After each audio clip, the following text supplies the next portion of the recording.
Hello everyone. Let's tune into this eclipse that happens early Saturday morning here in the US. This is a solar eclipse at 9 degrees Aries. It's very close to where Mercury and Venus both recently stationed retrograde. Happening just within a day of this eclipse, within 24 hours, Mercury is going to cross back into Pisces and Neptune is going to enter Aries for the first time. So there's a lot of really strong activity coalescing around this eclipse. Of course, Mars, the ruler of this Aries eclipse, is in Cancer, tightening in its opposition to Pluto. So the Aries energy is really activated, and we got something new going on with this Mercury-Neptune transition. It's all a part of the energetics and what's really being birthed during this eclipse weekend. I've been writing a lot about this Aries-Mars energy. If you want to receive the articles that I often write along with these videos, you can subscribe to that in the description.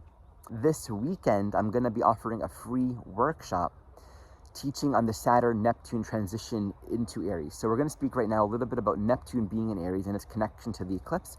In 2 months, Saturn follows and joins Neptune in Aries. So we're in this 2-month window where the Saturn-Neptune joining is tightening, both coming into the Aries archetype.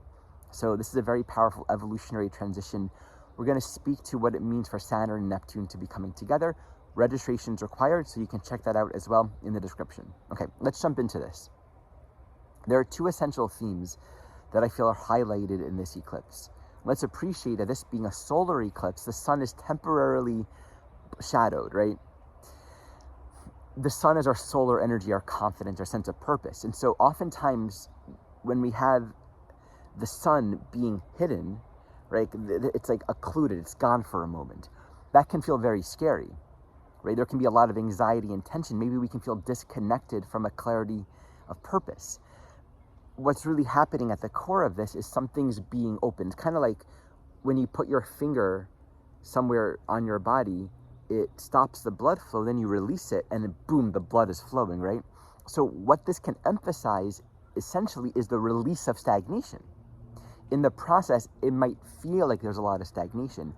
Aries calls for action. Aries calls for leadership, and there's sort of an existential dynamic here that's reflected in the transition from Pisces to Aries. And this is, I think, the core theme. We oftentimes struggle, especially on the spiritual journey, with how to appropriately engage and use our will. Our will is a necessary part of the journey. It's a vehicle through which greater purpose and meaning can act through us. And also, just quite simply, it's how we burn through our karma. We need to make choices. Every choice will have a consequence. There's no consequenceless action or choosing here in this world. And that's not bad, but it's simply a reality. We're going to create a unique set of karmic experiences and dynamics and consequences by way of our choices. And that's scary. Am I going to do this? Am I going to say this? I'm safer kind of not existing. I'm safer not engaging. I'm safer not saying something. I'm safer not making this choice or saying no or being decisive. That's the sort of the tension here in Aries. And there's really an existential anxiety in the Aries archetype in general around that, because we're aware that when we make a choice, we're opening up the doors to a new threshold of experience. So that's oftentimes engage recklessly or not at all.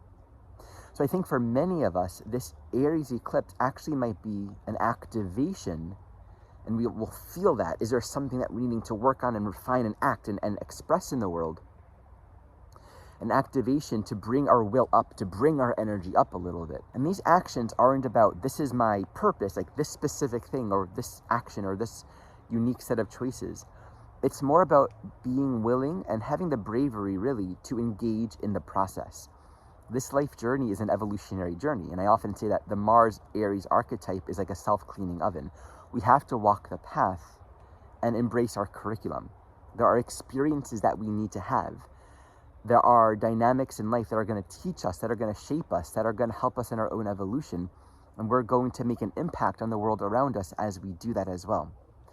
If we don't take the chance to step into new experience because we're afraid of what might happen, we don't want to create dissonance between ourselves and others, we don't want to hurt anyone's feelings, we may not grow.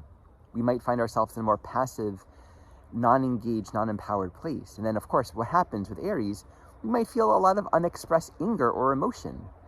So Aries is always saying, you got to do something with all of this energy. Oftentimes we're just afraid of the messiness of living this life journey.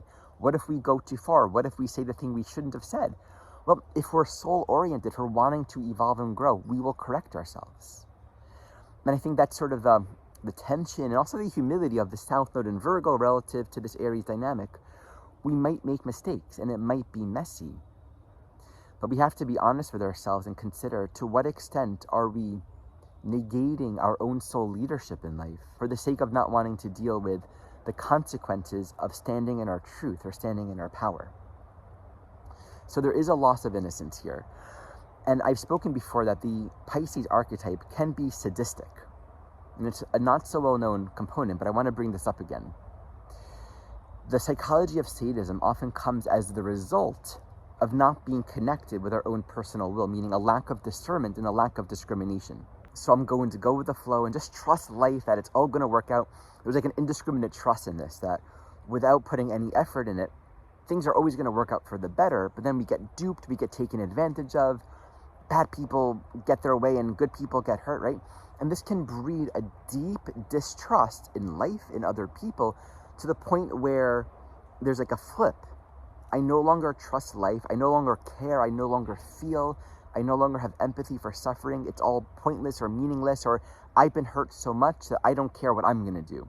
It's very deep psychology within the Pisces archetype. And we can go from like deeply caring and feeling everything to just becoming completely numb and disconnected from any sense of humanity or caring. This happens because we don't understand that we are here to be in a co-creative role with reality, with the divine. Being passive is also misunderstanding who we are and what we're about.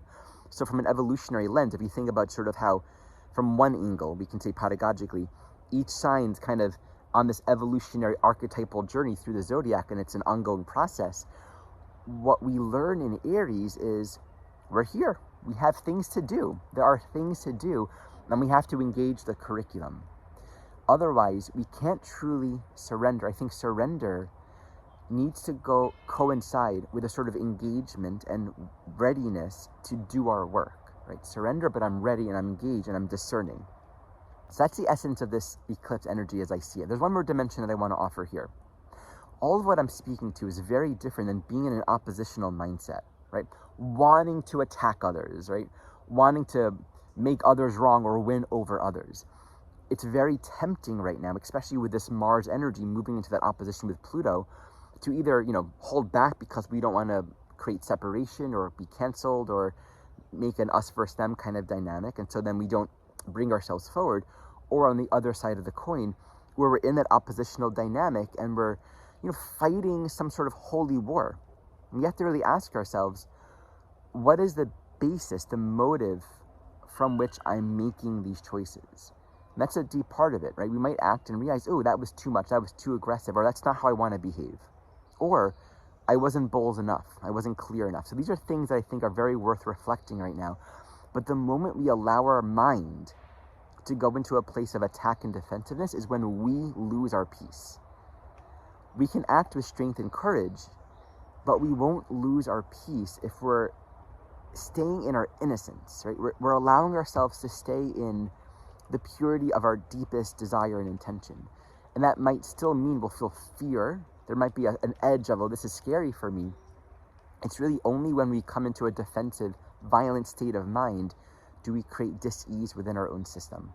All right, everyone, thank you so much for watching.